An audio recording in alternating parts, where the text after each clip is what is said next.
देश के संविधान को परिभाषित करने वाली संविधान पीठ के जजमेंट को आप पलट देते हैं एक अध्यादेश से, और अध्यादेश में लिखते हैं ये अध्यादेश ला ही इसलिए रहे हैं कि संवैधानिक पीठ की जो जजमेंट है उसको पलटना है। तो आपने क्या संवैधानिक मूल्य समझे? आपने ना लोकतांत्रिक मूल्य समझे, ना आपने संवैधानिक मूल्य समझे।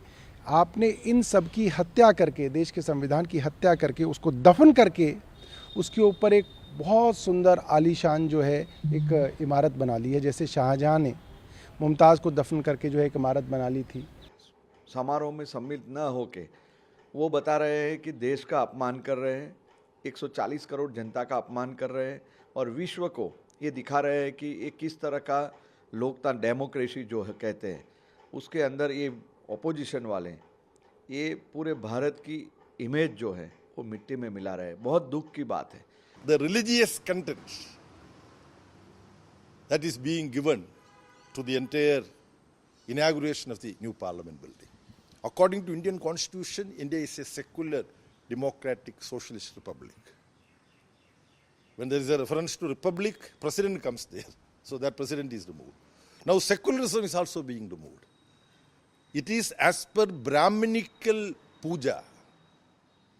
We cannot say Hindu puja. Within Hindu concept, which is being explained in different ways, there is a Brahminical domination over other backward communities.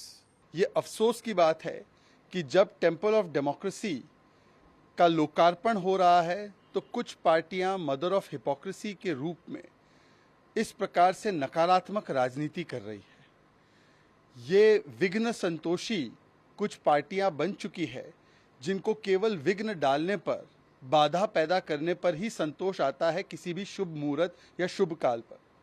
मैं पूछना चाहता हूं कि क्या दिक्कत है कांग्रेस पार्टी को?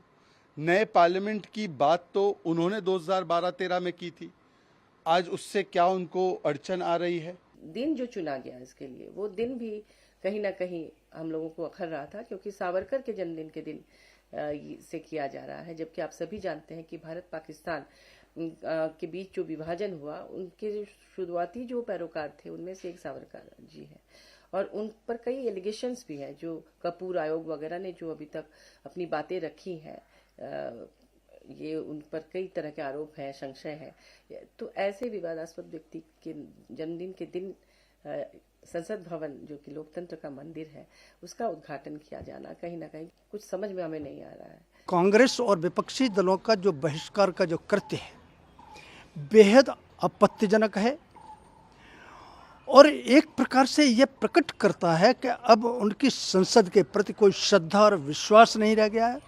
संसद के प्रति श्रद्धा और विश्वास नहीं है, इसका अर्थ ये, सीधा अर्थ यह है कि आपका लोकतंत्र के प्रति भी कोई किसी प्रकार के आदर भाव नहीं रहा है। पार्लियामेंट में उच्च सदन राज्यसभा माना जाता है। राज्यसभा के भी सभापति का कहीं कोई भूमिका उसमें दिखलाई नहीं पड़ रहा है, कोई महत्व नहीं है। हायरार्की में तो राष्ट्रपति, उपराष्ट्रपति के बाद ही प्रधानमंत्री का स्थान आता है। तो ये जो संवैधानिक मर्यादा का उल्लंघन देश में पहली बार हो रहा है, इसके कारण आज हम लोग प्रतिशोध दिवस मना रहे हैं और पटना में भी हम लोग मार्च करेंगे, आक्रोश मार्च करेंगे।